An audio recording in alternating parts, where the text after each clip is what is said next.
Salut les brasseuses et les brasseurs. Alors aujourd'hui une vidéo un peu particulière puisque j'ai besoin de vous. En effet, je souhaite faire une bière sans alcool. Et ça, c'est quelque chose que j'ai jamais fait. Donc je vais avoir besoin de vos conseils pour ceux qui auraient déjà fait de la bière sans alcool ou notamment des conseils en termes de houblonnage pour ceux qui auraient l'habitude de faire des bières houblonnées, donc type IPA, avec peu d'alcool.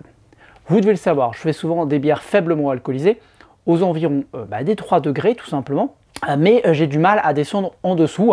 Je trouve que 3 degrés, notamment pour les lagers, ça passe bien. On a quand même des bières avec beaucoup de goût qui sont franchement très bonnes, par rapport à des bières industrielles avec plus d'alcool.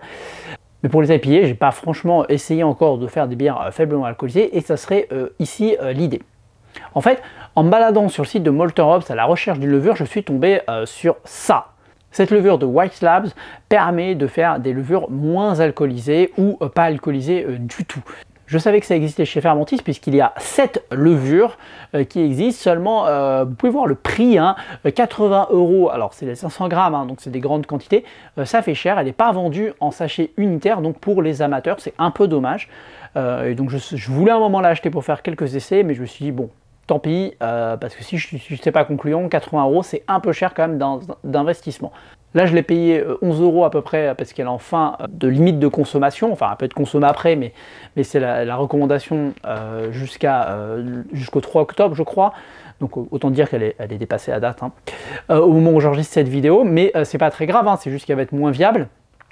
Mais sinon je pense qu'elle est aux alentours des 15 €. Alors ça reste très cher, c'est une levure liquide, forcément c'est assez cher. Par rapport à la levure sèche, clairement, il n'y a pas photo, la levure sèche est beaucoup moins chère. Peut-être qu'après, si c'est concluant, j'essaierai avec la levure de Fermentis, mais forcément il faut en acheter une grande quantité, donc il faut la consommer assez rapidement, même si on peut la portionner sans problème en la remettant sous vide. Mais c'est quand même un investissement. 80 €, faut faire de la bière avant que ça soit rentabilisé. Alors entendons-nous bien sur ce que c'est qu'une bière sans alcool. Une bière sans alcool, ça veut dire, selon la législation française, c'est une bière en dessous des 1,2 degrés alcooliques, donc c'est pas une bière où il n'y a pas du tout d'alcool. Et dans la législation internationale, on va dire, notamment dans les pays anglo-saxons, c'est plutôt en dessous de 0,5 degrés. Alors vraiment 0,5 degrés, on peut vraiment dire que c'est vraiment sans alcool, il n'y a vraiment pas de problématique. Pour vous donner un ordre de grandeur, si vous buvez 5 litres, soit 10 pintes d'une bière à 0,5 degrés, c'est l'équivalent. Sur la même durée de période, si vous buvez une pinte à 5 degrés d'alcool sur la même période de temps. Donc autant vous dire, pour boire 10 pintes, il en faut un paquet de temps. Vous allez vraiment boire votre pinte à 5 degrés très lentement.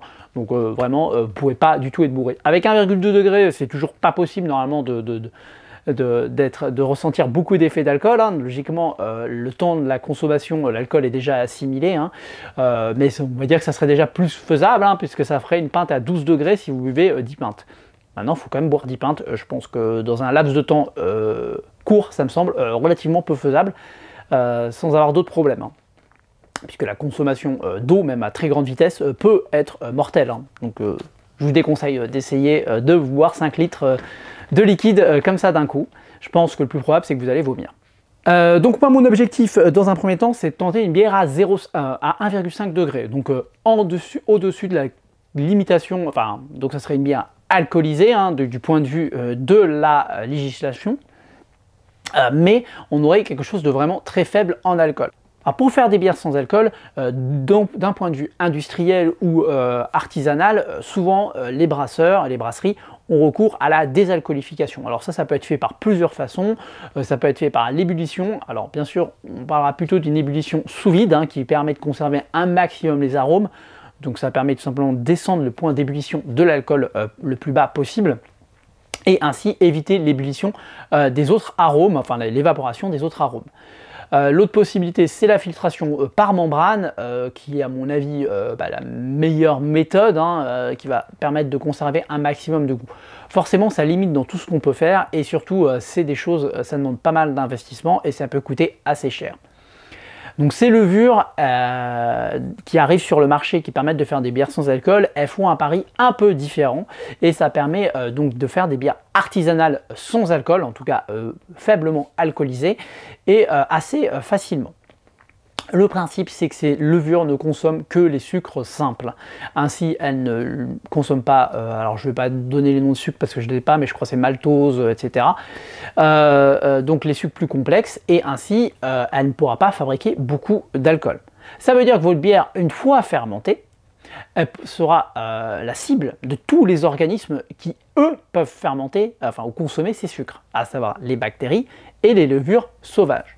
Donc il faudra faire très attention dans la conservation de la bière. Alors pour conserver ces bières, il n'y a pas 56 méthodes. La meilleure méthode, la plus recommandée, c'est la pasteurisation. Alors sachant qu'il existe plusieurs types de pasteurisation, mais voilà, ça peut être une pasteurisation rapide, ça peut être une pasteurisation lente. Le défaut de la pasteurisation, il est qu'on va réduire les arômes, et notamment si vous avez fait un dry hop, vous allez perdre tous les bénéfices du dry hop. L'autre solution, c'est la filtration, un peu comme on fait pour les laits. Il existe du lait pasteurisé, et il existe du lait microfiltré qui permet, qui est un petit peu meilleur, on va dire, pour certaines applications. Donc là, c'est un peu le même principe. Donc en microfiltrant, on va bloquer tout simplement les organismes les plus grands, donc à savoir les levures et les bactéries, et on va laisser passer ainsi tous les arômes. Forcément, c'est encore des investissements, mais pour une brasserie qui va vendre ses bières, c'est juste pas une option, parce qu'une bière faiblement alcoolisée, trop faiblement alcoolisée, tout va pouvoir, et surtout avec beaucoup de sucre, on va pouvoir voir tout un tas d'organismes qui vont pouvoir se développer. L'autre solution, c'est la chaîne du froid, de maintenir une chaîne du froid importante, mais même à 4 degrés, les micro-organismes vont continuer à se développer. Et notamment, on pourrait avoir des belles saloperies dedans, hein. On peut avoir en effet une infection classique, mais on peut aussi avoir, alors je vais perdre le nom, je vais dire une bêtise, je ne sais pas comment elle s'appelle, la levure responsable, plutôt la bactérie responsable du botulisme, qui pourrait se développer et consommer les choses, et donc, je ne sais plus si c'est l'acide botulique ou je ne sais plus comment ça s'appelle, bref, développer la toxine qui est donc mortelle pour l'homme, hein, donc voilà, donc il ne faut pas rigoler. Alors de souvenir, je ne sais plus exactement, mais cette bactérie ne doit pas se développer à 4,7 degrés, donc il y a une autre chose qui est importante dans la bière sans alcool, c'est de réguler l'acidité. Dans une bière classique, l'acidité va baisser parce qu'il y a une fermentation qui est importante, et donc qui va produire suffisamment d'effet pour acidifier la bière. Là, on va certainement pas assez acidifier la bière, donc il va falloir l'aider un peu en rajoutant de l'acide, donc en contrôlant en tout cas le pH et en ajustant le pH. Donc voici le protocole que je vais utiliser. Tout simplement, je ne vais bien sûr pas pasteuriser ou microfiltrer ma bière parce que je ne suis pas équipé pour. Malgré tout, j'ai vu qu'il existait des techniques de pasteurisation avec des douches, des choses comme ça, enfin des choses qu'on peut faire chez soi. Bon, ça, si vous avez des essais, hein, vous en tant qu'amateur, je suis preneur de vos conseils sur ce sujet-là. Donc la technique que je vais utiliser est la suivante, hein. Donc je vais brasser ma bière à une température plus élevée. Alors je n'ai pas déterminé encore la température d'empâtage, mais aux alentours des 70 degrés. Peut-être que je serai un peu en dessous parce que je ne vais pas avoir une bière trop sucrée non plus, mais aux alentours des 70 degrés pour fabriquer un maximum de sucre complexe et réduire un maximum la fabrication de sucre simple. Pour la fermentation, une fois l'empâtage et l'ébullition faites, je vais mettre dans le fermenteur avec la levure. Donc là, on sera dans un environnement relativement contrôlé. La levure et l'oxygénation doivent être suffisamment importantes pour que la fermentation démarre très vite, surtout que là, il y a plein d'autres organismes qui pourraient prendre le dessus. Donc il faut vraiment que la levure commence son boulot le plus tôt possible. Une fois cela fait, il faudra que je fasse un contrôle du pH et que j'ajuste le pH. Bien sûr, la fermentation, je ne l'ai pas précisé avant, je vais la faire sous pression. Pourquoi la faire sous pression? Pour tout simplement réduire... bon là, le développement d'ester, c'est pas très important avec ce genre de levure, mais c'est plutôt pour augmenter, pour faire qu'elle soit pétillante dès le début. Il n'est pas question de rajouter du sucre pour augmenter la pétillance, enfin pour faire la carbonatation. Puisque si on rajoute du sucre, on va forcément augmenter le taux d'alcool, et c'est pas du tout l'objectif du brassage. Au contraire, c'est de faire le moins d'alcool possible. Et dès la fermentation terminée, donc je régule l'acidité et je vais la mettre au réfrigérateur de suite pour avoir une baisse de température la plus rapide possible et éviter le développement d'autres organismes qui pourraient s'y trouver, et forcément il y en aura. Une fois cela fait, je vais procéder à des dry hop. Alors ce que je pense faire au niveau de mon fermenteur sur mon Fermzilla, c'est que je pense donc mon fermenter avec tout simplement le ballon de collecte fermé au départ, rempli de CO2 bien sûr, que je purgerai. Je pense faire des dry hop réguliers et à petite quantité, parce que là je ne sais pas du tout comment je vais dry hopper. Est-ce que je vais dry hopper à 1 gramme? Est-ce que je vais dry hopper à 2 grammes? Est-ce que je vais dry hopper à 3 grammes? Je ne sais pas du tout. Je vais donc certainement dry hopper au fur et à mesure, et donc je vais faire des petits dry hop. Alors pour ces petits dry hop, ce que je vais faire, c'est que je vais certainement commencer à 1 gramme par litre. Donc voilà, donc ça, si vous avez des recommandations pour les bières faiblement alcoolisées, je suis preneur. Donc je pense faire 1 gramme par litre. Faire mon dry hop, des dry hop hyper courts, 24 heures tout au plus, pas plus. Donc forcément ça va consommer un peu plus de houblon, mais c'est pas très grave. Et puis à ce moment-là, j'ouvrirai le ballon de collecte et une fois le temps passé, donc moins de 24 heures passées, j'ouvrirai le ballon de collecte et au bout de 24 heures, je refermerai le ballon de collecte. Le tout étant que ça se diffuse bien, mettre le houblon bien au fond, refermer pour éviter qu'il continue, etc. Et je ferai ça régulièrement. En augmentant petit à petit le grammage, à chaque fois avec une dégustation entre les deux. Et donc, un dry hop à froid, je vais viser les 2 degrés tout simplement pour vraiment minimiser au maximum le risque d'infection, le risque de développement d'autres organismes.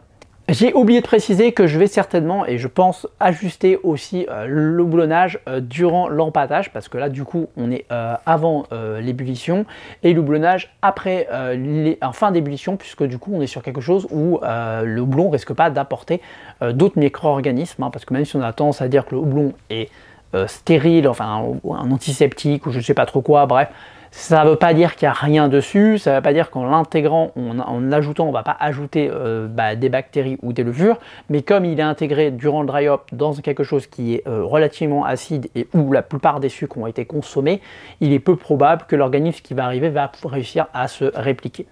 Là, comme il arriverait dans quelque chose où le pH, la pH sera régulée, mais en tout cas où les quantités de sucre seront encore importantes, il pourrait très bien se répliquer, se dupliquer et prospérer et ainsi contaminer tout le brassin. Donc j'ai tout intérêt à ne pas faire trop de dry hop, enfin à minimiser la quantité de dry hop et plutôt houblonner avant. Il y a bien sûr le hop stand, c'est le houblonnage après l'ébullition, à 80 degrés pendant une certaine durée de temps. Donc là je pense y avoir recours, je vais certainement même y avoir bien recours, je vais certainement un petit peu corser la chose pour réduire au maximum le dry hop. Et peut-être m'abstenir complètement de faire un dry hop, on va voir, mais pourquoi pas. Et l'idée aussi, c'est de faire je vais essayer de voir si je ne ferai pas aussi du houblonnage durant l'empâtage, pour apporter un petit quelque chose en plus.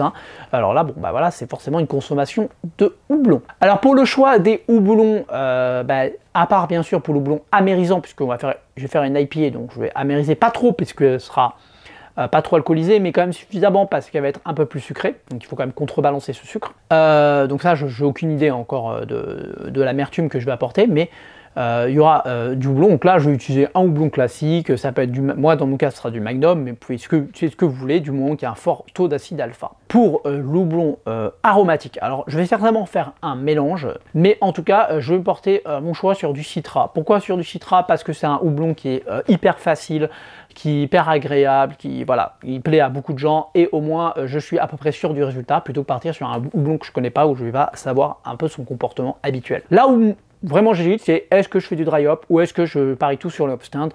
Comme il n'y a pas de pasteurisation après, j'ai un peu peur d'une contamination. Bien sûr, une fois la fermentation terminée, je vais faire une garde à froid. Cette garde à froid, elle sera continue, c'est-à-dire une fois le fermenteur, je fais un transfert en fût, et une fois le transfert en fût, le fût est conservé au réfrigérateur. Mais il ne sera pas conservé, s'il sera conservé à 2 degrés potentiellement dans mon frigo, mais une fois qu'il sera mis dans le frigo de service, malheureusement, il va plutôt monter à 6-7 degrés, et là on comprend que la fermentation peut repartir. Si vous avez des recommandations ou n'importe quoi, je vous invite à mettre tout ça en commentaire, ça me serait d'une grande aide. Mon objectif à l'avenir, c'est d'essayer de faire une bière d'abord 1,5 degré d'alcool, puis d'autres essais avec moins d'alcool encore, et voir si on arrive à faire quelque chose de correct et si on veut faire quelque chose en amateur. Et je vais documenter tout ça dans des vidéos pour que tout simplement tout le monde puisse reproduire ça à la maison s'il le souhaite. Sur ce, je vous dis à très bientôt. Comme toujours, je vous invite à cliquer sur la petite cloche pour ne pas louper les futures vidéos. Et puis je vous invite à mettre un petit pouce bleu parce que ça fait toujours plaisir. Bon brassage à tous et à très bientôt.